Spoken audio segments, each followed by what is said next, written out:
तुला लेखन येतंय बरं का चांगलं, किंवा तू लेखन करू शकतोस, तू ते सोडू नकोस. अगदी मला जयंत पवार सरांनी पण एकदा बसून सांगितलं की तू कशा कशा पद्धतीनं या लेखनाच्या प्रोसेसमध्ये गेलास, ते काय काय झालंय ते त्यांनी पण समजून घेतलं आणि मला खूप अॅनालाइज करून समजावून सांगितलं. पण त्यांचं म्हणणं होतं की मला खूप भीती वाटते की तू मध्येच हे सगळं सोडून देणार, तर तसं करू नकोस, ते कर असं वगैरे. त्यांनी पण मला बरेच खडे बोल सुनावले, मग सांगितले ह्या कॅरेक्टरचा जर्नी तुझा अर्धवट राहतोय वगैरे वगैरे, अशा बरीच गोष्टी. आणि मग मी तेव्हा पहिल्यांदा ते नाटक लिहिलं, त्याचे काही प्रयोग झाले, मग ते व्यावसायिक पातळीवरही झालं वगैरे वगैरे. तर ते माझं पहिलं नाटक. आणि त्याच्यानंतर मग मला असं वाटायला लागलं की आपण कदाचित लेखन करू शकतो, असं मला त्यावेळेला पहिल्यांदा वाटलं. मी लिहून काढलं, मी थांबलो, त्याच्यानंतर मी टाकून दिलं तर मला ते सुचत नाही पटकन. पण तेच मी कुणालाही बसवून त्याला मी वाचून दाखवायला लागलो की मग मला त्याच्यात अजून नवीन नवीन गोष्टी सांगल्या. तर कदाचित माझ्यावरती तो, मी ऍक्टर असल्यामुळे पण तो कदाचित फरक पडतो. ऍक्टरला कसं करता करता नवीन एखादी उपज येते, नवीन सुचतं, तसं ते असावं.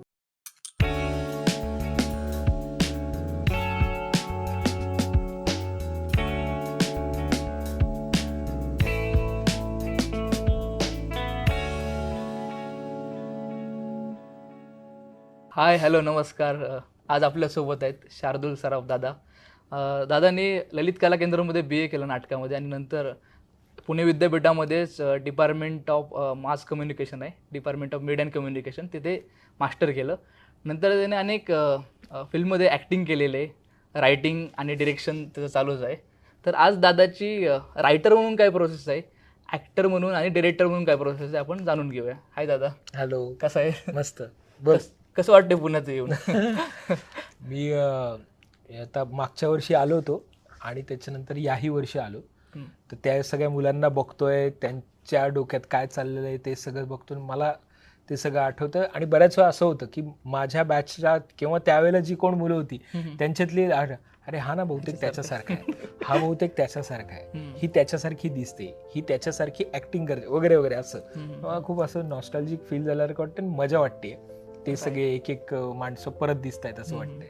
राईट दादा. दादा, तू कधी ठरवलं की तुला रायटर किंवा या फील्डमध्ये यायचं? कारण हे खूप महत्वाचं आहे. कशी तुझी जर्नी स्टार्ट झाली? मी आणि माझे वडील सूर्यकांत सराफ ते तिकडे बालनाट्य करायचे. त्यांच्या अनेक बालकादंबऱ्या मुलांसाठी, बालकादंबऱ्या काय म्हणणार, मुलांसाठी त्यांनी लिहिलेल्या कादंबऱ्या आहेत. आणि तर ते आमची एक संस्था पण होती शिल्पकार नावाची, आम्ही लहान असल्यापासून त्याच्यात काम करत होतो. आणि असं कधी ठरवलं असं नव्हतं की पुढे जाऊन हेच करायचं, कारण मी 11वी-12वी सायन्स केलं, तोपर्यंत इंजिनिअरिंग करू अशा पद्धतीचंच माझ्या डोक्यात होतं. पण एकंदर तो सगळा 12वी सायन्सचा माझा अभ्यास आणि माझा तो सगळा वेग अभ्यासाचा एवढा कमाल होता की तो पाहून बाबा पण थोडेसे हादरले. माझे बाकी मित्र, आई, सगळे ते म्हणाले की तुला खरंच हे करण्यात इंटरेस्ट नसेल तर ते आत्ता मोकळेपणाने सांगून टाक. तर मग मी सांगितलं की मला हे नाही, काय मला वाटत नाही मी हे करू शकेल. 12वी सायन्स करून मला बऱ्यापैकी तसे टक्केवारी होती. माझं इथे पुणे विद्यार्थीगृहाच्या प्रिंटिंग टेक्नॉलॉजीला नंबर लागला होता. अजून 1-2 एंट्रन्स एक्झाम मी दिल्या होत्या, त्या क्रॅक झाल्या होत्या माझ्या. पण त्याच्याबरोबर मी ललित कलाची पण एक्झाम दिली होती. पण त्या सगळ्या एंट्रन्स एक्झाम आणि ते सगळ्या वातावरणापेक्षा मी जेव्हा इथे युनिव्हर्सिटीत आलो आणि हे सगळं विभाग बघितला, माझी आई पण होती माझ्याबरोबर, तिने सगळं बघितलं आणि ते म्हणाले नको करूस ते सगळं काही ते इंजिनिअरिंग वगैरे करायची काही गरज नाही, तू हेच कर. आणि माझी बहीण केतकी, सख्खी बहीण, तर ती सुद्धा त्यावेळेला आली होती आणि आम्ही तिला रानडे इन्स्टिट्यूटला जर्नलिझम करायचो, त्यासाठी ती आली होती. आम्ही तो फॉर्म भरला, तिकडचा फॉर्म भरला, इथे आलो. आईने हे सगळं वातावरण बघितलं, सगळी मुलं त्यावेळेला अंगण मंचावरती कोणाची तरी तालीम चालली होती, कोणीतरी रियाज करतंय, हे सगळं वातावरण पाहून आई म्हणाली काही गरज नाहीये तुम्ही कुठेही जाण्याची, तुम्ही दोघेही इथे या. आणि आम्हाला आईने सांगितलं की तुम्ही हेच करणार आहात इथून पुढे. तर त्यावेळेला तो आईने डिसिजन घेतला. आम्हाला ते वाटतच होतं, आम्हाला ते करायचंच होतं, पण तोपर्यंत मलाही धाकधूक होती की हे सगळं कसं करणार आहोत, पुढे काय होणार आहे. कारण बाबा ह्या सगळ्या फील्डशी संबंधित असल्यामुळे बरीच माणसं पाहिली होती, ते माहीत नव्हतं हे सगळं कसं होणार. पण त्यावेळेला ती उडी मारायची ठरवली आणि आम्ही हे सगळं करायला आलो. आणि मग पुढे 3 वर्ष शिकलो आणि मग पुढे बाकी सगळ्या गोष्टी असं घडत गेल्या. मग ते करताना ऑब्व्हियसली हे पण लेखक होईल असं मलाही कधीच वाटलं नव्हतं. त्या कोर्समध्ये पण तुला वाटलं नाही का, म्हणजे BA चा जो कोर्स होता आपला त्याच्या राईट इन टू डिरेक्शन ही जी प्रोसेस असते त्याच्यामध्ये आपल्या संहिता ते हो. प्रयोगच्या वेळेला म्हणतोस. नाही, मी त्यावेळेला लिहिलं नाटक, पण तरी सुद्धा मला ना त्यावेळेला मला एक डिरेक्शनचा किडा चावलेला होता. म्हणजे नुकतीच चेतन दातारची प्रोसेस झालेली होती, प्रवीण सरांची प्रोसेस झालेली होती, कुटवड सरांनी आमचे काही वर्कशॉप्स घेतले होते, अनिरुद्ध कुटवड सरांनी. तर ना मला तो एक डिरेक्शनचा एक चाळा लागला होता की प्रत्येक दिग्दर्शक कशा पद्धतीनं विचार करतो, तो काय करतो, हे ऑब्झर्व करायची एक खुमखुमी आली होती आणि मी तेच फार करत बसायचो. त्यामुळे जेव्हा मी संहिता ते प्रयोग केलं त्याच्या वेळेला माझं लेखनापेक्षा दिग्दर्शनाकडेच जास्त लक्ष होतं. अच्छा. आणि मी ते त्यावेळेला केलं आणि म्हणजे कर्मधर्म संयोगाने असं झालं की संदेश कुलकर्णी त्याच्यानंतर आमचं गेस्ट प्रोडक्शन करायला येणार होता. संदेशनी ते पाहिलं सगळं आणि संदेश म्हणाला, तू डिरेक्शन म्हणून तुझी प्रोसेस तू चांगली हे केलीस, तू जे बसवलं होतंस त्याची तुझी प्रोसेस इंटरेस्टिंग वाटत होती, तू ते खूप चांगल्या पद्धतीनं त्यांच्याकडून करून घेतलंस, तू मला शांतता कोर्ट चालू आहे, मी आता बसवतोय, तू मला असिस्ट कर. आणि मला असं वाटलं ओके आपण डिरेक्टर आहोत. आणि मला असं वाटलं तर मी त्यावेळेला एक दिग्दर्शनाच्या ह्याच्यात त्या रेट्यातच मी जास्त गेलो. अभिनय करतच होतो, अजूनही करतोय वेगवेगळ्या पद्धतीनं. आणि मग ते करायला लागलो. पण लेखन नाटकाचं असं पूर्ण वेळाचं नाटक मी लिहिलेलं नव्हतं तोवर. मग मी मास कम्युनिकेशन केलं त्याच ह्याच्यामध्ये, डिरेक्शनच्याच त्या नादात. मग मी काही फिल्म्सना असिस्टंट डिरेक्टर म्हणून काम करत होतो. आणि मग आम्ही मुंबईत होतो सगळी मित्रमंडळी. कोणीतरी आविष्कारच्या एखाद्या नाटकात काम करत आहे, कोणीतरी सिरियलमध्ये रोल मिळवू पाहत आहे, फिल्मसाठी धडपड चालली, असं सगळं. आणि आपलं रोज संध्याकाळी सगळा स्ट्रगल करून झाला, वेगवेगळ्या लोकांना जाऊन भेटून आलो की संध्याकाळी आम्ही आपले एकत्र रूमवर यायचो, काय खिचडी करायची, जेवायचो आणि झोपायचो. हा आमचा सगळा नेहमीचा हे होता. आणि मग त्यावेळेला सतत सगळेजण बोलायचे, यार हे असं झालं पाहिजे, ते तसं झालं पाहिजे. आणि एक विचित्र मला राग होता सगळ्या गोष्टींबद्दल. सगळी नाटकं फालतू वाटायची. अच्छा. सगळं जे काही चाललंय ते सगळं फालतू आहे, ह्याला काहीच अर्थ नाही, असं मला वाटायचं त्यावेळेला. आणि मला एक दोन मित्र म्हणाले, तू एवढं त्या सगळ्यांना फालतू म्हणतो, तू करून दाखव. म्हणलं तसं नाही रे, तसं नाही, पण ते फालतू आहे, असं करून मी ते टाळायचो. पण एक दिवस मला खरंच असं झालं की यार खरंच आपण एक दिवस लिहून पाहूया. आणि मग मी पहिल्यांदा रात्रंदिन आम्हा नावाचं एक नाटक लिहिलं. आपलाच विभागाचा विद्यार्थी शंतनू गंगणे म्हणून, त्याची एक संस्था होती सई किरण नावाची, शंतनूनीच ते प्रोड्यूस केलं आणि त्याच्यामुळे ते लोकांसमोर आलं. पण त्याच्यामध्ये ललित कलाची काही मित्रमंडळी होती, इतरही काही मुंबईत तोपर्यंत म्हणजे ह्यांना सुद्धा आपल्यासारखीच नाटकाची पॅशन आहे, बाकीचे सगळे मूर्ख आहेत, असं जे एक ते माझं होतं. त्या सगळ्या लोकांमध्ये ती मंडळी माझ्या त्या टीममध्ये आली आणि आम्ही ते नाटक असं रचत गेलो आणि ते नाटक उभं राहिलं. पण त्यावेळेला पहिल्यांदा मी पूर्ण एक असं सलग असं मोठं नाटक लिहिलं. 2 अंकी होतं का ते? नाही, तसा दीर्घांक होता, 1.5 तासाचं होतं. पण ते सगळं नाटक मी त्यावेळेला लिहिलं आणि ते माझं खरं तर पहिलं नाटक. आणि त्याच्यानंतर मग मला बऱ्याच लोकांनी आणि मी ते नाटक मीच दिग्दर्शन केलं होतं. आणि ते पाहिल्यानंतर बऱ्याच लोकांनी मला असं म्हटलं की तुला लेखन येतंय बरं का चांगलं, किंवा तू लेखन करू शकतोस, तू ते सोडू नकोस. अगदी मला जयंत पवार सरांनी पण एकदा बसून सांगितलं की तू कशा पद्धतीनं या लेखनाच्या प्रोसेसमध्ये गेलास, ते काय झालंय ते त्यांनी पण समजून घेतलं आणि मला खूप ॲनालाइज करून समजावून सांगितलं. पण त्यांचं म्हणणं होतं की मला खूप भीती वाटते की तू मध्येच हे सगळं सोडून देणार, तर तसं करू नकोस, ते कर असं वगैरे. त्यांनी पण मला बरेच खडे बोल सुनावले, मग सांगितले ह्या कॅरेक्टरचा जर्नी तुझा अर्धवट राहतोय वगैरे वगैरे, अशा बरीच गोष्टी. आणि मग मी तेव्हा पहिल्यांदा ते नाटक लिहिलं, त्याचे काही प्रयोग झाले, मग ते व्यावसायिक पातळीवरही झालं वगैरे वगैरे. तर ते माझं पहिलं नाटक. आणि त्याच्यानंतर मग मला असं वाटायला लागलं की आपण कदाचित लेखन करू शकतो, असं मला त्यावेळेला पहिल्यांदा वाटलं. दादा, तू पहिलं नाटक केलं, ऑडियन्सकडनं रिॲक्शन आली, तुला नाटक येत आहे चांगलं. तर हे जे निकष आहे किंवा ते जे एलिमेंट आहे की चांगलं जे नाटक येत आहे, तर तुला काय वाटलं की बाबा काय चांगलं होतं त्यामध्ये की ते चांगलं नाटक येतं असं म्हटले, किंवा त्यांचा रिस्पॉन्स काय होता? मला जे म्हणायचं होतं ते मी थेटपणे म्हणू पाहत होतो. आणि जे मला म्हणायचं होतं ते प्रेक्षकांपर्यंत तसं पोचत असणार, म्हणून ते तसं म्हणत असावेत.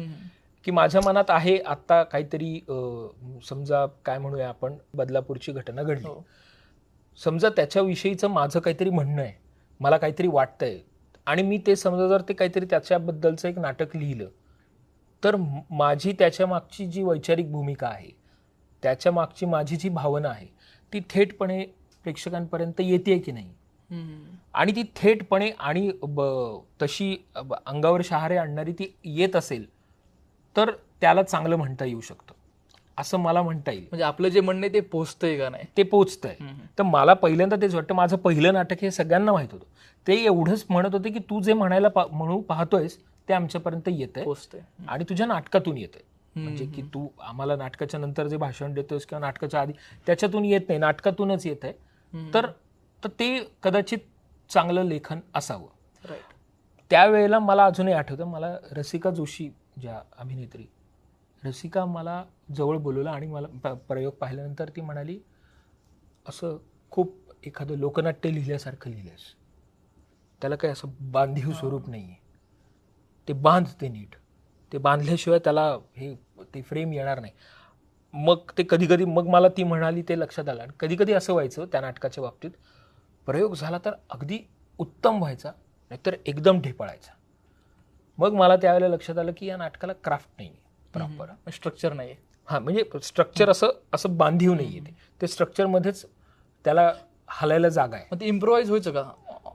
हो, म्हणजे मी लिहिताना पण थोडंसं इम्प्रोवाइज करत करत ते लिहिलं होतं. मग नटांना घ्यायचो, त्यांच्याबरोबर मी इम्प्रोवाइज करत करत जायचो आणि मग ते सीन्स तयार व्हायचे. काही महत्त्वाचे सीन्स लिहिलेले होते, पण काही मधले मधले भाग होते हे असे होते. आणि माझ्याबरोबरचे जे नट होते सगळे, ते असे विनोदाचे बादशाह होते सगळे की त्यांच्याकडून त्या एक एक एक एक आपले ॲडिशन्स येतच राहायच्या. आणि मग मी ते थांबवत राहायचो किंवा नाही हे आपलं म्हणणंच नाही आहे, त्यामुळे ह्याच्यात हे म्हणायला नको, असं करत करत मी ते थांबवत होतो. पण मला ते लक्षात आलं की याला एक प्रॉपर स्ट्रक्चर असं पक्क नाही आहे, ते असं ते हलू शकतंय. म्हणजे आपल्याला एखादं पक्क स्ट्रक्चर असलेलं नाटक लिहिलं पाहिजे. हे मला रसिका किंवा इतर काही शफात सरांनी समजावून सांगितलं, जयंत पवारांनी सांगितलं, तेव्हा मला त्या गोष्टी हळूहळू लक्षात यायला लागल्या. राईट दादा. दादा, नाटक करताना आपल्यावर इन्फ्लुअन्स असतात. तर पहिलं तू नाटक केलं होतं तर तुला वाटलं का बा हे कुठले इन्फ्लुअन्स खाले किंवा का तुझंच प्युअर आहे? आत्ता बघताना तू नाही, इन्फ्लुएन्स एक महत्त्वाचा इन्फ्लुएन्स हा आळेकर सरांचा, सतीश आळेकरांचा. कारण सुचण्याची प्रोसेस ही आळेकर सरां ते सांगायचे ना आम्हाला, संहिता ते प्रयोगला तू अशा पद्धतीने विचार करून बघ वगैरे वगैरे. तर त्यामुळे आळेकर सरांचा एक इन्फ्लुएन्स होता नाटक सुचण्याच्या बाबतीत.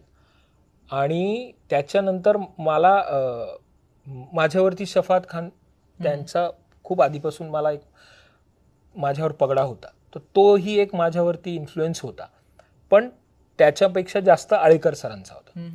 तर ते मला कायमच, आणि तो जो ह्युमर मला तो ह्युमर लागतो मला, त्याच्याशिवाय ते मग मला लिहिल्यासारखं वाटत नाही. तर त्याच्यामुळे तो ह्युमर जो माझ्या ह्याच्यात आलेला आहे किंवा माझ्या लेखनामध्ये तो येतो, त्याला मुख्य कारण हे सतीश आळेकर आणि शफात खान हे दोन लेखक आहेत, हे दोन नाटककार. राईट. दादा, तुझी रायटिंगची प्रोसेस काय आहे आता सध्या? म्हणजे ते तयार झाले असेल, जसं तू मला स्ट्रक्चरचं नाव घेतलं, तर आत्ता काय तुझी रायटिंगची प्रोसेस तयार झालेली आहे? अशी एक्झॅक्ट सांगता येणं अवघड आहे, पण तरी म्हणजे मला असं होतं की मला आधी काहीतरी फॉर्म सापडायला लागतो आणि त्याच्यासोबत काहीतरी पात्र दिसायला लागतात. मला बऱ्याच वेळा म्हणजे आता रात्रंदी नामाच्या बाबतीत असं झालं की मला फक्त एक फॉर्म दिसला होता, काही पात्र दिसली होती, बाकी मला माहीत नव्हतं की मी कशाबद्दलचं नाटक लिहिणार आहे. ते मी लिहायला सुरुवात केली आणि मग त्या फॉर्ममधून लिहिता लिहिता मला ते हळूहळू सापडत गेलं. मला एवढंच दिसत होतं, एका पोलीस चौकीत 3-4 मंडळी भजन गात बसलेली आहेत, त्याच्यात एक पोलीस पण आहे, एवढंच मला सुचलं होतं. मग ते करता करता त्याच्यातून त्याचं तयार झालं. मग पण हे ठीक आहे, पण म्हणायचं आहे काय मला, तर ते मला नंतर सापडलं. तसंच माझं आत्ता मी दुसरं जे नाटक लिहिलं जनक, त्याच्या बाबतीत असं झालं की मला कशाबद्दल नाटक लिहायचं ते माझं ठरलं होतं.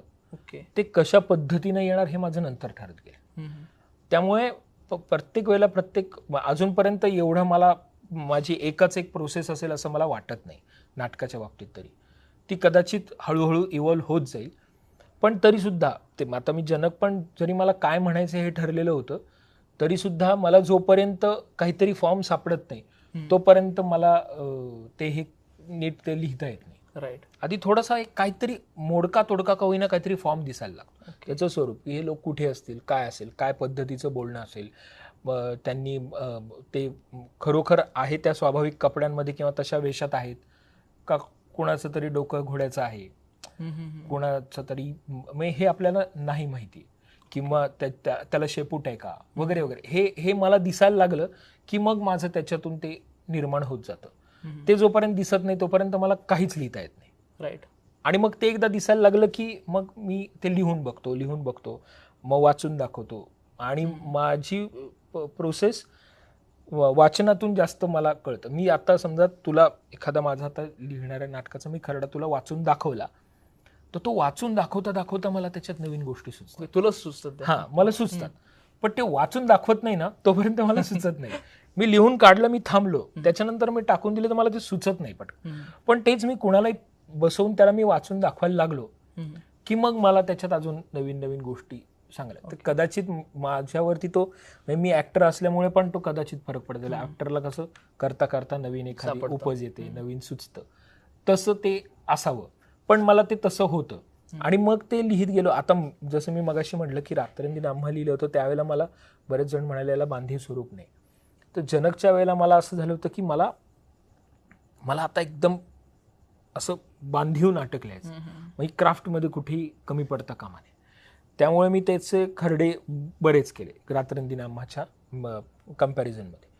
ते मी केले, पण पूर्ण नाटक झालं, मी त्याचे प्रयोगही करायला सुरुवात केली. आणि मग नंतर मला एक दिवस प्रवीण सर म्हणाले की ते झालं तुझं, पण म्हणणं तेवढं असं काही दाहक असं येत नाही, त्याचा दाह येत नाही.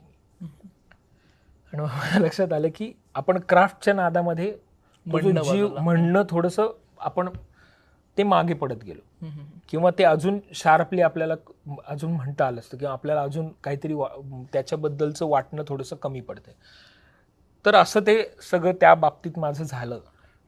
कदाचित ह्याच्या नंतरचं आता मी जे नाटक लिहीन ते कदाचित या दोन्हीचा सांभाळ करू शकणारा असेल असं मी ठरवलेलं आहे. राईट. की ज्याच्यामध्ये क्राफ्ट पण तसा परफेक्ट असेल, माझं म्हणणं पण शार्प असेल, असं कदाचित होईल. पण मला आता मी आता त्या दृष्टीने विचार करतोय. दादा, तो स्ट्रक्चर ब्रेक करायचा प्रयत्न केलाय का? की आता एक स्ट्रक्चर जे आहेत, म्हणजे 3 ऍक्ट असेल किंवा 5 ऍक्ट पण म्हणतो आपण, पण आता तू खूप नाटकं वगैरे लिहिलीत किंवा सिरियलचं रायटिंग केलंय किंवा फिल्मचं पण, त्याच फॉर्म त्याच ह्याच्यामध्ये लिहून की कॅरेक्टर आहे, त्याचं काहीतरी इंटेन्सिटी वाढते, बरं रिझॉल्युशन येतं, त्यात तुला असं वाटलं का की बोरिंगनेस आलाय किंवा ब्रेक करायचा तू प्रयत्न केलाय का? मी खरं तर असा फार विचार न करताच नाटक लिहिलं.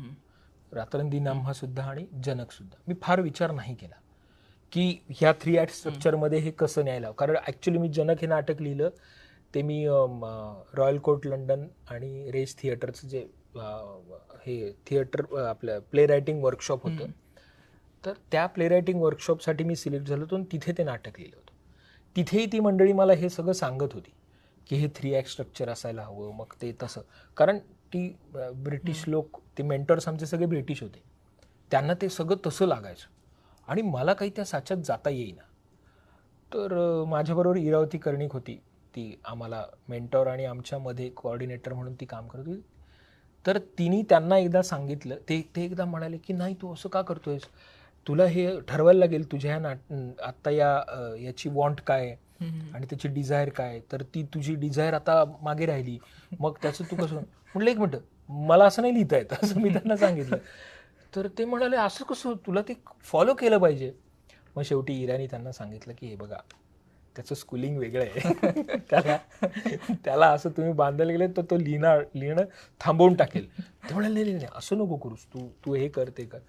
आणि त्यांनी मला एका पॉईंटला त्यांनी मला असं सांगितलं की शार्दूल, आम्हाला हे कळतंय की तुला ह्या साच्यात बसवता येत नाही स्वतःला, आम्ही तुला खूप असं हे नाही करणार की बळजबरी करणार नाही तुझ्यावर, पण हे डोक्यात ठेव आणि तुला जे वाटतंय तर तू लिही. आणि मग त्यांनी मला थोडंसं मोकळं सोडल्यानंतर मी ते लिखाण पूर्ण करू शकलो, नाहीतर मला ते करताच येत नाही. म्हणजे तसा विचार केला तर ते मला खूप कृत्रिम वाटत, म्हणजे नाटकाच्या बाबतीत. मी हेच स्क्रीन रायटिंगच्या बाबतीत ते मी पाळतो किंवा मला ते पाळता येतं. नाटकाच्या बाबतीत मला ते येत नाही, कारण मला सुचतच तसं नाही. मला सुचतंच फॉर्मच्या निमित्ताने आणि माझ्या पात्रांच्या निमित्ताने किंवा माझ्या म्हणण्याच्या निमित्ताने. मग मला ते असं एका बांधीव ह्याच्यात नाही ठेवता येत. कसं काय मला माहित नाही. म्हणजे मी ठरवलं तर कदाचित मी करू नाही पाहू शकेल, पण मी अजून करून पाहिलं नाही. ओके. त्यामुळे एक हा आपला प्रोटॅगनिस्ट आहे आणि मग त्या प्रोटॅगनिस्टचा एक जर्नी आहे, मग त्याचं एक फसाड आपलं क्रॅक होतंय, ते 3ऱ्या अंकाच्या शेवटी होतंय वगैरे, हे मला नाही करता येत. मला त्याचा कधी कधी ते थोडंसं 2 डायमेन्शनल पण वाटतं, जे खरंच आपल्या सतीश आळेकरांच्या आणि शफात खान या दोन्ही नाटककारांच्या नाटकांमध्ये आपल्याला थोडंसं अर्कचित्रात्मक वाटतं, त्या लोकांची खिल्ली उडवल्यासारखं वाटतं. तर ते थोडंसं माझ्यावर तो इन्फ्लुएन्स असल्यामुळे असेल. अर्थात ते दोघं 3 ऍक्ट स्ट्रक्चर वगैरे फॉलो करतात. काही नाटकांच्या बाबतीत त्यांचं तसं दिसतं परफेक्टली. माझं तसं नाही होतं, मला तर जमलेलंच नाही अजून. त्यामुळे मी ते लिहितो, ते जसं जसं त्याचं जाईल त्या दिशेला ते जातं आणि त्याच्यातून ते मला ते कधी फॉलो होतं किंवा कधी होत नाही. काही सीन्स पुरतं होतं मध्ये, कधी ते सुटतं. पण मला मी तसं नाही फॉलो करू शकत अजूनपर्यंत. मला त्याची बऱ्याच वेळा मला त्याची इमोशन काय, त्याचं म्हणणं काय, ते जास्त खुणावतं, ते जास्त महत्त्वाचं वाटतं. मी त्याच्याशी प्रामाणिक राहण्याचा प्रयत्न करतो. राईट. मग आता तू हे जे नाटकांचे विषय ते येतात कसे तुझ्या, म्हणजे आजूबाजूला परिस्थिती चालूच असते, तू बदलापूरचं उदाहरण दिलं, पण हे विषय येतात कसे आणि ते डोक्यात चालू असताना जेव्हा तू पहिल्यांदा पेन आणि ब्लँक पेज घेतो त्यावेळेस थॉट काय येतो? रिकामं असतं ना ते सगळं. हां, म्हणजे माझ्या हे दोन्ही नाटकांच्या बाबतीत मला असं झालं होतं. आता ज्यावेळेला मी रात्रंदिन आम्हा लिहिलं त्यावेळेला म्हणजे नुकतंच 26/11चा तो हल्ला आणि हे सगळं होऊन गेलेलं होतं आणि त्याच्यानंतर त्या कसाबला पकडलं गेलं आणि हे ते सगळं चाललेलं होतं. मग ती आपली अनुराग कश्यपची फिल्म ब्लॅक फ्रायडे झाली होती. हे तर ना ह्या सगळ्या गोष्टी मी पाहत होतो. मला असं वाटत होतं की कशावरून हा कसाब जो आणलाय. आणि ते बरं काय व्हायचं, ते कसाबला तिथे होतं आणि आपल्याला बातम्यांमध्ये हे पाहायला मिळायचं की आज कसाबने बिर्याणी खाल्ली, मग आज कसं कसाब शिंकला, मग त्यांनी कसं आज अचानकपणे जजकडे एकदम रोखून पाहिलं वगैरे, अशा पद्धतीच्या बातम्या यायच्या. आणि मला असं वाटतं की काय मूर्खपणा आहे, आपण कुठल्या गोष्टी बोलतोय आणि काय चाललंय, त्या सगळ्या गोष्टींचं एक वेगळंच स्वरूप आपल्यासमोर येतंय. तर हे जे सगळं मी पाहत होतो ना, त्याचा मला त्रास होत होता. आणि म्हणजे आणि त्या सगळ्याकडे एकाच दृष्टिकोनातून पाहिलं जात होतं की कसाब मुस्लिम आहे, बाकी काहीच नाही. मला ते दिसत होतं की ह्या कसाबच्या घरामध्ये 7-8 भावंड असणार, हा पाकिस्तानला त्याच्या आईसोबत राहत असणार, याची 7-8 भावंड असणार. त्या आईला कधीही यांचं संगोपन नीट करता आलं नसणार. त्याचे वडील ते खरंच कमावून आणत असतील घरात, नाही, तो अत्यंत दरिद्री अवस्थेत राहिलेला. बरं, हे मी नंतर वाचन केलं तर तुम्ही रमेश महाले म्हणून लेखक आहेत, म्हणजे लेखक नाही आहेत, ते पोलीस आहेत, ते चौकशी अधिकारी होते, त्यांनी ह्या सगळ्याबद्दल लिहिलं. तेव्हा मला लक्षात आलं की एक कसाबची अवस्था भयंकर होती. आता ज्या मुलाच्या तो ज्या देशात राहतो त्या देशामध्ये इतकं अराजक आहे, त्या देशामध्ये काहीच नीट घडत नाहीये. आणि अशा सिच्युएशनमध्ये त्या मुलाला जर सांगितलं की जा त्याला गोळी घाल, मी तुला एवढे पैसे देईल, त्याच्यात तुझ्या 7-8 भावांचं पोट भरणार आहे. आणि मुळातच या सगळ्या व्यवस्थेबद्दल, आजूबाजूच्या परिस्थितीबद्दल त्याला प्रचंड राग असणार. आणि म्हणून त्यांनी जर म्हणजे बंदूक उचलली आणि गोळी घातली तर फक्त कसाब एकटा जबाबदार नाहीये. हो, ती सगळी जी अराजकाची जी परिस्थिती निर्माण झाली आहे, ती परिस्थिती कधी समजून घेणार आहोत आपण? म्हणजे मला असं, मी त्यांनी जे काही केलं त्याला मी हे नाही करत, मी त्याचा पाठिंबा नाही देऊ शकत. After all it is violence. त्याच्याबद्दल तो कुठल्याच पद्धतीने जस्टिफाय नाही करता येणार. पण मला म्हणायचंय की आपण म्हणजे आपल्याला जर का काही करायचं असेल तर कसाबला फाशी देऊन होणार नाहीये. ही जी परिस्थिती आहे ह्याचं काय करणार आहोत आपण त्याला मुसलमान या फक्त चौकटीत बसून गोष्टी संपणार आहेत का? आणि त्याच्यानंतर मग अशी जी कोण, मग त्याच्यानंतर एक किस्सा असा घडला होता की मी औरंगाबादचा, आणि एक बातमी वाचली मी, एक मुलगा चालला होता, बसमध्ये होता, त्यांनी एक बाजूला माणूस बसला होता, त्याला दाढी होती आणि हे आणि त्याला त्याचं वागणं संशयित वाटलं, म्हणून त्यांनी पोलिसांना फोन करून सांगितलं मध्ये गाडी थांबली त्यावेळेला, की माझ्या बाजूला जो माणूस बसला तो मला त्याच्या हालचाली संशयित वाटत आहेत. तर औरंगाबादच्या अलीकडे ती बस थांबवण्यात आली, त्याला उतरवण्यात आलं, त्याला चेक करण्यात आलं सगळं, त्याचं सामान हे ते. काही संबंध नव्हता, काहीच संबंध नव्हता. त्याला फक्त दाढी होती आणि त्याच्यावरून त्याला असं वाटलं की हा मुस्लिम आहे आणि हा काहीतरी करतोय. तर ते सगळं इतकं मला इतकं त्रास झाला या गोष्टीचा. म्हटलं जरा हे कधी संपणार आहे, आपण ह्या कसं काय प्रत्येक वेळेला या चौकटीत बसून आपण मोकळे होणार, ह्याचा मला त्रास व्हायला लागला. आणि त्याच्यातून मग ते मला नाटक दिसायला लागलं. आणि शेवटी कोण कशासाठी काय करत आहे, मुंबईत मी आलोय, मी मुंबईत येऊन मला एवढंच होतं की काय करायचंय, मला पैसे कमवायचे, पोट भरायचंय, छान जगायचंय, एवढंच होतं.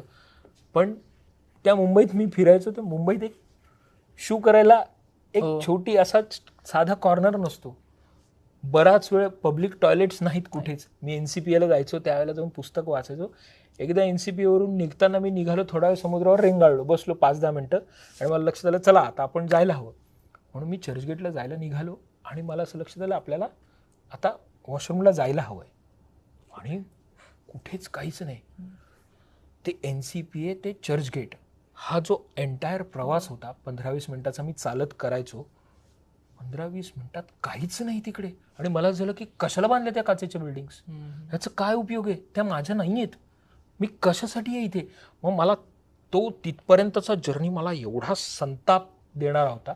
मी तिथे गेलो आणि मग मी ठरवलं की मला हे सगळं डाचतंय आणि आता मी ह्याच्याबद्दल लिहिणार.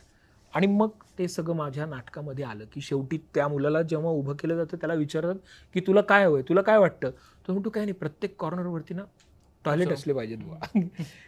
कारण ते खरंच मला जेन्युइन वाटत होतं. तो मैं नहीं रहूंगा इस गाव में, अब वापस जाऊंगा मुंबई, मुझे नहीं रहना मुंबई में. मम्मी अम्मी कह रही थी की वापस आ जाओ, अब मैं वापस चला जातो. तर हे जे सगळं झालं, हे जे काही मी अनुभवत होतो आजूबाजूला, तेच सगळं त्या याच्यात ते प्रतिनिधित्व माझ्या म्हणण्यातून ते सगळं झालं. तर आता हे सुचलं, म्हणजे हे सगळं जे आजूबाजूला आपण अनुभवत असतो, आपण पाहत असतो, त्याच्यातूनच मी ते नाटक लिहिलं. तर ही माझी त्यावेळेची ते हे सुचणं म्हणजे मला असं काहीतरी होतं, त्याचा त्रास होतो. मग मी काहीतरी विचार करत बसतो, रात्र झोपत नाही आणि काहीतरी अचानकपणे डोळ्यासमोर चमकून जातं, जो मला असं चमकला की एका पोलीस चौकीमध्ये एका माणसाला पकडून आणलं आणि तिथे भजन चालू आहे. हा, हे मला फक्त दिसलं. आणि त्यावेळेला मी राहायचो जोगेश्वरीला. तर जोगेश्वरीला की अगदी म्हणजे अशी बुटकीशी एक खोली होती आणि त्या खोलीत एक बीट चौकी होती पोलिसांची. तिथे पोलीस फार कमी असायचे, कधीतरी यायचे, ते लॉक उघडायचे, तिथे थोडा वेळ बसलेले दिसायचे, निघून जायचे. आणि मी एकदा तुमच्या आतमध्ये डोकावून पाहण्याचा प्रयत्न केला. अंधारी खोली, अच्छा, काही नव्हतं तिथे. मला असं झालं की, आणि त्याच्या पलीकडे ते ज्या सगळ्या चाळी होत्या, त्या चाळीत भजनी मंडळ होतं, ते भजन वाजवत बसायचे. मग मला ते असं वाटायचं ही भजनी मंडळ इथे येऊन बसलं तर किती मजा येईल, त्यांना बसायला जागा नाही, या पोलीस चौकीत बसू द्या, असं मला काय या याच्यातून ते मला असं काय काय सुचत गेलं. म्हणजे आपण म्हणतो ना, आळेकर सर जेव्हा बैगम बर्वे कसं सुचले ह्याचे सांगतात तर कायला काही संगती लागत नाही, तसं मला पण ही संगती लागेल असं वाटत नाही. पण ह्या जे आपल्याला आजूबाजूला दिसत राहतं, आपण जे सगळं वाचत असतो, बघत असतो, त्याच्यातूनच हे सगळं बाहेर येतं. राईट, असं ते आलंय. राईट दादा. पण तू जसं म्हटलं की खूप गोष्टी गुंतागुंती आतमध्ये होत असते, खूप धडपड होत असते. जेव्हा तू लिहिलाच घेतो तेव्हा ते कसं येतं, कारण इतक्या गोष्टी आतमध्ये साचलेल्या आहेत, त्या मांडायच्या पण आहेत, त्या आल्या पण पाहिजे. तर सुरुवात कशी करतो तू त्या गोष्टींची? असं काही त्याला फॉर्म नसेल किंवा प्रत्येक वेळेस हे नसेल. नसेल, पण तरी शक्यतो घटना सुचतात, काहीतरी घटना सुचतात आणि मग त्या घटनेतून दुसरी घटना निर्माण होते, मग तिसरी घटना निर्माण होते. असंच होतं शक्यतो. म्हणजे माझ्या बाबतीत तरी मला ते एक दिसलं. म्हणजे आता मी जनकच्या बाबतीत झालं की तो मुलगा, त्या घरी एक भलं मोठं लाईट बिल येतं, जे काही म्हणजे 62 लाख वगैरे बिल आलंय लाईटचं. म्हणजे एवढं बिल कसं? मग ते लक्षात येतं की ते जनक सर्व्हिसेस आपल्याला इलेक्ट्रिसिटी पुरवते. मग ते जनक सर्व्हिसेसबद्दल राग येतो. नाही, ते आता इथून पुढे आपण जनक सर्व्हिसेसचं काहीच वापरायचं नाही. तर त्यांच्या लक्षात येतं सगळंच जनक सर्व्हिसेस आहे.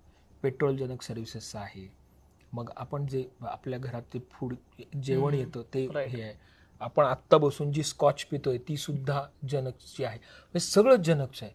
मग आपण आता सुटणार कसं? तर तो म्हणतो नाही नाही मग काहीच नको जनकचं, की ते पार रस्त्यावर येतात आणि मग तिथून पुढचा त्यांचा प्रवास, मग त्याच्या पुढे तिथून मग ते म्हणतात नाही नाही नाही असं कसं, ह्याच्यातून सुद्धा काहीतरी मार्ग निघेल, ते अजून मार्ग काढायला जातात आणि ते अजून अजून अडकत जातात. तर ही चेन रिॲक्शन घटनांची सुचली आणि मग त्या सगळ्यातून ते नाटक उलगडत गेलं. राईट.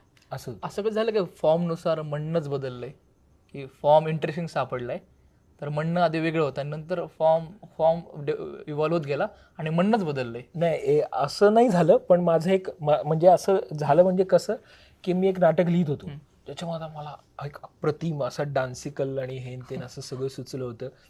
ते सगळं मी लिहिलं, काही 2-4 सीन्स झाले आणि मला असं झालं की आपल्याला एवढंच सुचलंय म्हणजे त्याचा मुद्दा नाही सुचलेला आपल्याला हो. किंवा माझ्या अवतीभोवतीच्या वातावरणातून मला काहीतरी जाणवलेलं भावलेलं ते त्याच्यात काहीच नव्हतं. मला फक्त फॉर्म सुचलेला होता. मग मी ते लिखाण थांबवून टाकलं. अच्छा. हां, मला आलं लक्षात की याच्यात काहीच नाही, हा फक्त आपल्याला एक इंटरेस्टिंग फॉर्म दिसतोय फक्त, आणि म्हणून मी ते थांबवून टाकलं. तर पण मग मला त्यावेळेला असं झालं की तुला खरंच म्हणायचं आहे का हे नाटक, तुला खरंच करायचं आहे का हे? तर मला लक्षात आलं नाही करायचं आहे, त्याच्यात काही नाही. मग मी ते सोडून दिलं. तर असं होतं, पण मी ते लिहिलं नाही पूर्ण. मला जर असं झालं पण लिहायला गेलो भलतंच झालं, असं नाही झालं, तर मी ते सोडून दिलं. राईट. हां. नाटक करताना कधी असा विचार येतो का की बाबा करायच्या आधी जसं फिल्म करताना येतो की जर बजेट किती असेल, हे किती असेल, तसं नाटक रायटिंग करताना कधी असा विचार येतो की अरे हे स्टेजवर येईल का, त्याचे प्रयोग किती होतील? हो, खूप येतो. म्हणजे ह्याच्यामुळेच माझं नाटक करणं कमी झालं. म्हणजे जनक हे नाटक केलं त्यावेळेला, म्हणजे रात्रंदी नामाच्या वेळेला माझ्या पाठीशी शंतनू तरी होता. जनकच्या वेळेला मला कोणी नव्हतं. मीच मालिका लिहून जे काही पैसे कमावले होते ते सगळे मी त्याच्यात टाकले होते. सुरुवातीचे 2-3 प्रयोगापुरतं हे फंडिंग मिळतं आपल्याला रॉयल कोर्टच्या आणि रेस थिएटरच्या ह्याच्यातून. नंतर ते काही मिळेल. स्वतःला. मी स्वतःच सगळं करत होतो, म्हणजे पैसे घालून. आणि मला असं झालं की एवढा आटापिटा करायचा, ते नाटकाची ॲड द्यायची न्यूजपेपरमध्ये, एवढं सगळं करायचं, प्रायोगिक नाटक, मिनी थिएटरचे पण रेट्स काही साधेसुधे नाहीत.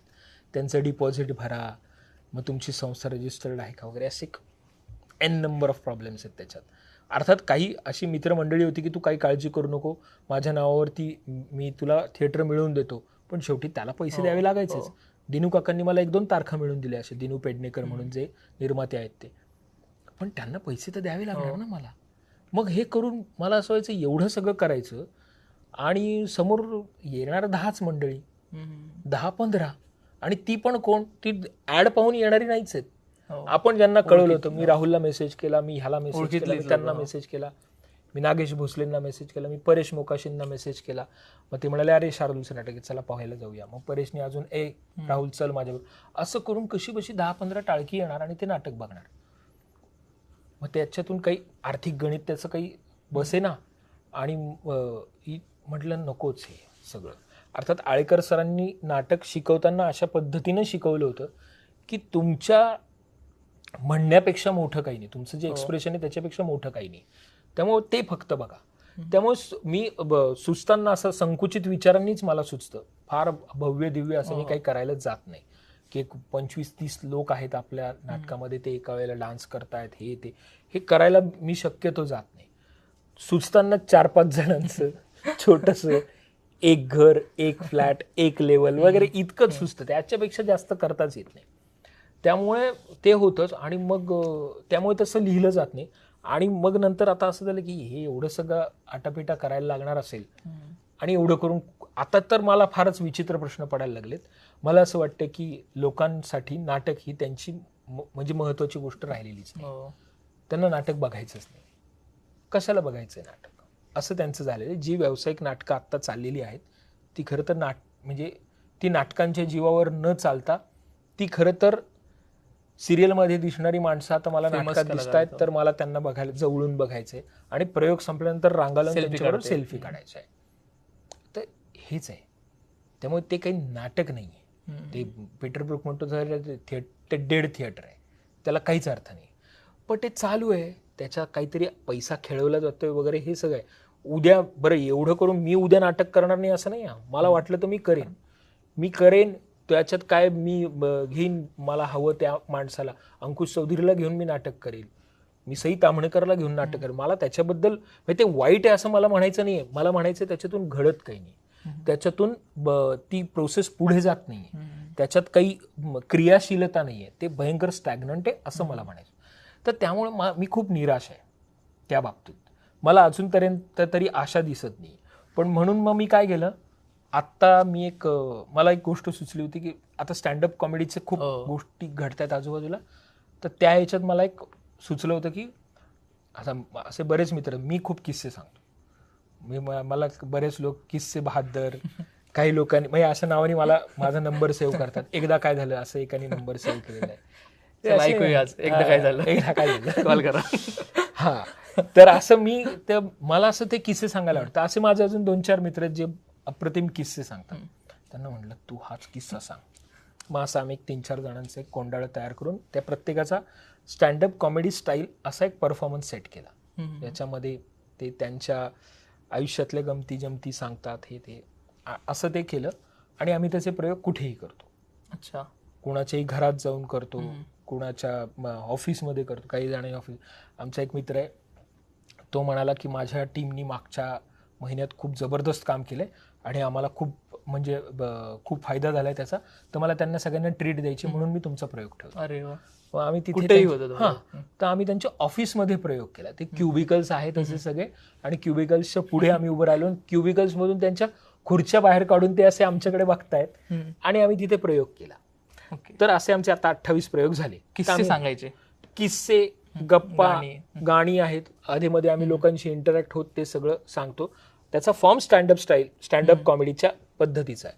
एक माणूस एका वेळेला उभं राहतो. तर हे माझ्या मनात येण्याचं कारण हे होतं की बजेट नाही. कशाला हवंय बजेट? जाऊ दे, नको आपल्याला बजेट, आपण फक्त आपला जो ऐवज आहे तो आपल्याला असं सांगायचं. असं म्हणून मी ते सुरू केलं आणि मी ते तसं करतोय. राईट. तर ते असं ह्याच्या मागे कारण बजेटच होतं, त्यामुळे मी असं करतोय. बसूनच बोलून आवाजा आम्ही तो कार्यक्रम करतो. तुला असं कधी वाटलं की कमर्शियल नाटक लिहावं, किंवा कधी सुरुवातीच्या काळात असं वाटू शकतं की नाटक खूप चालावं आपलं? हो, खूप वाटायचं. रात्रंदिन आम्हानंतर प्रशांत दामलेंनी व्यावसायिक पातळीवरती करायला घेतलं चंद्रलेखा या संस्थेकडून. कोणी यायचं नाही. आम्ही सगळी नवीन. मला एकच होतं, मी त्यावेळेला प्रशांत सरांना म्हटलं होतं की दादा माझी एकच अट आहे, माझे नट जे आहेत ते बदलायचे नाही आहेत मला. तर ते म्हणाले ठीक आहे. मग त्यांना असं वाटलं होतं की त्यांना कदाचित त्यात भूमिका असेल. त्यांनी पूर्ण तालीम पाहिल्यानंतर त्यांच्या लक्षात ते म्हणाले नाही, मी इथे कुठेच फिट होत नाही, हे नाटक तुमचं आहे, हे तुमच्या एक्सप्रेशनचं आहे, मी फक्त प्रयोग लावतो. पण कधीतरी ते असं त्याचं काहीतरी व्हायचं, थोडेफार लोक यायचे, पण ते काही फार विशेष चाले ना.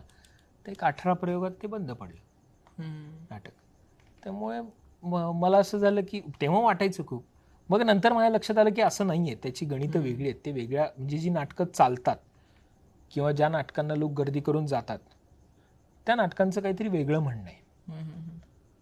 तर तसं झाल्यामुळे मला त्याबद्दल एक थोडंसं हे निर्माण झालं. आणि नंतर मी आत्ता एक व्यावसायिक नाटक लिहिणं सुरू आहे माझं. अच्छा. हां, तर ते मी लिहितोय, ते कदाचित येईलही. तर मला करायला आवडेलच. लोकांनी धोधो गर्दी करून हे नाटक करावंच, म्हणजे या सगळ्या वातावरणामध्ये संगीत देवबाबळे हा एक दिलासा होताच ना आपल्याला. त्यामुळे असं होतंच की नाही, आहेत अशी नाटकं करता येतील, पण त्याचं प्रमाण फारच म्हणजे अगदीच 1% पण नाही. हा माझा फक्त अडचणीचा मुद्दा आहे. त्यामुळे मी करेन, कदाचित येईलही ते. अच्छा. हां, पण मी तेच तरी सुद्धा नाटक म्हणून ते सकसच असेल. म्हणजे मला म्हणायचं की अगदीच प्रशांत दामलेंसाठीचे 4 विनोद, भरत जाधवसाठीचे 8 विनोद, आणि सगळ्यात शेवटी मग काय आपला भाऊ कदम येऊन एंड करेल, आणि हे अशा पद्धतीचं ते नसावं, तसं ते नसणार, एवढी मी काळजी घेईन. जसं तू म्हटलं की व्यावसायिक नाटक, तर तसं काय तू लिहितानाच तसा विचार केला का की व्यावसायिक नाटक लिहायचंय, किंवा ते कारण जसं आता डिवायडेशन झालेलं आहे प्रायोगिक आणि व्यावसायिक. भोळेसरी म्हणतात की नाटक हे नाटक असतं, किंवा आपण ऐकलेलंच आहे. तर जेव्हा व्यावसायिक नाटक जेव्हा तू म्हणला की त्यावेळेस काय असे मुद्दे आले की ते व्यावसायिक नाटक आहे. हां, खरं तर तसं काही नसतंच. फक्त मी एवढंच म्हणजे ती व्यावसायिक गणित म्हणजे आता मी एरवी म्हटलं असतं की राहुल तू खूप चांगला अभिनय करतोस, तू माझ्या नाटकात असशील. हे जर मी केलं असतं तर आता मी राहुलला नाही घेणार. हो. मी राहुलच्या ऐवजी मी एवढंच डोक्यात ठेवेन की इथे समजा आपला कोण सिद्धार्थ जाधव समजा उदाहरणार्थ सिद्धार्थ जाधव सारखा नट आहे ज्याला पाहायला लोकांना यायला आवडेल, पण सिद्धार्थ जाधव हे माझ्या सेन्सिबिलिटीचंच बोलणार आहे. त्यामुळे नाटक वेगळं नसणार आहे काही. राईट. कलाकार बदलले. कलाकार बदलतील, त्याच्यासाठी त्या व्यावसायिक लोकांना त्यांच्या काही थोड्याफार भूका असतात, त्या थोडीशी त्यांची ती भूक भागवणारं ते असेल. पण ते अगदीच प्लेइंग टू द गॅलरी अशा पद्धतीचं ते नाटक असणार नाही याची मला नक्कीच खात्री. आणि त्याच्यात माझं काहीतरी म्हणणं आहे. जरी ते मला त्या पद्धतीचं दिसत असलं तरी त्याच्यात माझं काहीतरी म्हणणं आहे ते असणार आहे. आणि ते सरसरून लोकांच्या अंगावर धावून येईल ह्याची मी पूर्णपणे काळजी घेईन. आत्ता पण आम्ही बसूनच बोलू हे करत असलो, त्याचा फॉर्म स्टँडअप कॉमेडीचा असला, त्याचा हेतू काहीसा मनोरंजनाचा वाटत असला तरी सुद्धा त्याच्यामध्ये काही अशा गोष्टी आहेत ज्या आपल्याला काहीतरी एक इन्साईट देणार आहेत. काहीतरी म्हणणं, काहीतरी एक्सप्रेशन त्याच्यात आहे. तुम्हाला माहीत नसलेली एक गोष्ट मी आत्ता सांगतोय असं त्यात आहेच. राईट. ते असणारच आहे. राईट दादा. दादा त्यावेळेस कॅरेक्टरची कशी डेव्हलपमेंट असते तुझी रायटिंग करताना? कॅरेक्टर कसं डेव्हलप होतं? आम्हाला म्हणजे आता ते आधी मला त्या पात्राची वाक्यच दिसतात शक्यतो, त्याचा मोनोलॉग दिसतो मला आधी त्या पात्राचा मोनोलॉग सापडतो. त्यामुळे असं होतंच माझ्या बाबतीत की प्रत्येक पात्र कधी ना कधी मोनोलॉग सारखं मध्येच बोलतं स्वतःविषयी. अच्छा. हे माझ्या नाटकात आपोआप येतं, कारण मी त्या प्रत्येक पात्राचा एक मोनोलॉग लिहिलेला असतो. मग ते मोनोलॉग लिहून झाला माझा एकदा की मला कळतं ते पात्र काय आहे, ते त्या पात्राला काय त्याच्या मनात भावना येतात, त्याचे विचार काय आहेत ते मला दिसतं. आणि मग ते कुठे कुठे कुठे त्या प्रसंगांमध्ये ते त्यानुरूप वागतं. त्यामुळे तो एक मोनोलॉग मी आधी लिहिला की मला ते पात्र सापडतं. तो मोनोलॉग लिहित नाही तोपर्यंत मला ते पात्र सापडत. ओके. मग पहिला मोनोलॉग येतो, मग तो यूज करतो नाटकात का नाही? नॉट नेसेसरी, पण मी लिहितो. प्रत्येक पात्राचा एक मोनोलॉग मी लिहिलेला असतो. आणि मग ती सिच्युएशन आली तशी तर ते येतं बाहेर, नाही तर येत नाही. पण मला एक मोनोलॉग मी लिहून ठेवतो मला त्यांचं पात्र सापडण्यासाठी. राईट. अशी माझी पद्धत आहे एक. राईट. हां. जसं तुला जयंत पवार सर म्हटलं ते कॅरेक्टर अर्धवट जर्नी झाली, तसं कधी कधी प्रोसेसमध्ये होतं की कॅरेक्टर अर्धवट सुटलंय किंवा विषयच अर्धवट सुटलाय. अनेक विषयांना आपण हात घालत असतो की विषयच अर्धवट सुटलाय. हां, होतं ना असं. आणि ते खूप नंतर लक्षात येतं. तोपर्यंत 4-5 प्रयोग झालेले असतात. तर असं होतं, खूप होतं, त्याचा त्रास होतो. अरे यार हे कसं लक्षात आलं नाही आपल्याला, असं सगळं होतं आणि ते मला असं वाटतं हे व्हायलाच पाहिजे. हे नाही झालं तर मग तो बदलतो का ते का नाही? शक्य असेल तर बदलतो, म्हणजे शक्यतो बदलतोच. कारण मी माझ्या विश्वासातले नट घेतो की बाबा मी जर का उद्या थोडं बदललं तू तयारी ठेवा, असे लोकच मी सोबत ठेवतो. त्यामुळे मला एक 7-8 प्रयोग होईपर्यंत माझं लेखन संपतच नाही, थांबतच नाही. मला असं वाटतं अरे नाही ह्याच्यात अजून हे पाहिजे, अजून त्याच्यात ते पाहिजे, ते असं केलं पाहिजे, ते तसं केलं पाहिजे. तर ते माझं चालूच राहतं. आणि मला म्हणजे एक थोडा प्रॉब्लेम आहे, पण काही गोष्टी मी अशा ठेवतो नाटकामध्ये की हे वाक्य हे बदलता येणार आहे सतत, आणि ते काळानुरूप ते बदलत आहे. म्हणजे उदाहरणार्थ असं सांगायचं झालं की आता समजा जर आपण रायगडमध्ये प्रयोग करत असतो तर त्याच्याशी संदर्भात ते काहीतरी वाक्य असतं. हा म्हणजे काय, समजा पुण्याच्या संदर्भात असेल तर ते काहीतरी एक वाक्य येतं, अरे काय किती वेळ तुला असं झालं असं. तो म्हणतो की अरे ते 3 मजली फ्लायओव्हर आहे ना, ट्रॅफिक लय लागलं तर ना. हो काय, अरे तिकडून आलास का तू, बरोबर जाऊ दे, बस पाणी पी. आणि मग नाटक पुढे कंटिन्यू होतं. तर असं काहीतरी एक काहीतरी लागतं मला. ओके. एक जागेनुसार, हा त्या जागेनुसार म्हणा, त्या रेफरन्सनुसार म्हणा, की म्हणजे समजा काय की काय झालं रे, काय ते म्हणते अरे फडणवीसांनी काल भाषण केलं ना, तो म्हणतो अरे ते तर उपमुख्यमंत्री ना, अरे काल मुख्यमंत्री होते, बरं हां तर काय म्हणले ते जाऊ दे रे, तर मी तुला असं सांगत होतो असं म्हणून मी त्याचं, तर मला असं काहीतरी लागतं. त्या अशा काही जागा मी पेरून ठेवतो त्या ज्या सतत बदलत राहतील आणि असं वाटत राहील अरे हे कालचं आहे, अरे हे कालचं, कुठली तरी एक रिसेंट बातमी येते, काहीतरी होतं. म्हणजे रात्रंदी नामामध्ये आम्ही असं करायचो की नाटकामध्ये एक हवालदार आहे, तो सतत त्याला क्रिकेटचं स्कोअर काय झालं त्याची पडलेली, तो सतत अस्वस्थ असायचा. ते पात्र त्याला असं की तो त्याचं साहेब विचारतो काम झालं का, साहेब 2 विकेट गेला, साहेब काय सांगू, म्हणजे अरे तुला गदड्या मी विचारतोय काम झालं, हा ते काम झालं ना करतो साहेब असं. तर ना तो बाहेर जाऊन येतो, तो म्हटलं काय साहेब काय म्हटले, युवराज सिंग गेला साहेब. अरे युवराज सिंग नाही साहेब काय म्हटले, हा तर काय झालं, असं तो आम्ही करायचो. तर आम्ही काय करायचो, त्याची जेव्हा एक्झिट व्हायची तिकडे आम्ही एक जण बसवलेला असायचा आणि IPLच्या ज्या कुठल्या मॅच सुरू असायच्या किंवा जी कुठली क्रिकेटची मॅच सुरू आहे त्याचा स्कोअर सांगायचो त्याला साहेब. मग तो स्टेजवर येऊन म्हणायचा तिथे सुरेश रैना 0वर बोल्ड झाला असं सांगायचं. तर प्रेक्षकांना पण असं व्हायचं की अरे सुरेश रैना गेला आहे म्हणजे त्यांना पण अपडेट्स मिळत राहायचे आणि हे नाटकभर आम्ही करत राहायचो. ते हे करायला मला खूप मजा येते. ही माझी एक खुमखुमी आहे. या अशा पद्धतीच्या काही गोष्टी मी ठेवतो जे लोकांना सतत आत्ताचं आपल्या अवतीभोवतीचं असं वाटेल असं मी करत असतो. राईट, मला मजा येते त्याची. हे इंटरेस्टिंग होतं की सुरेश रैना म्हणजे एक चालू आहे रियालिटीमध्ये चालू आहे ते आणि नाटकातही दिसते ते नाटकही चालू आहे. नाटकात असं नाही की ते उगं चाललंय. हा तर ते असं आम्ही करायचो. राईट. आता जेव्हा तू एक्सप्रेस होतो किंवा लिहिताना तुला असं कधी वाटलं का अरे त्याची कॉन्ट्रोवर्सी होऊ नये किंवा कॉन्ट्रोवर्सी होईल का किंवा कॉन्ट्रोवर्सी होईल किंवा काहीतरी होईल म्हणून माघार घेतली? आता म्हणजे हे असं नाटकाच्या बाबतीत तरी झालं नाही अजून किंवा दुसऱ्या मीडियमच्या बाबतीत. हा म्हणजे आता मला असं वाटतं की रात्रंदी नाम आत्ता झालं असतं तर म्हणजे फोडून टाकलं असतं लोकांनी नाटक ते कदाचित.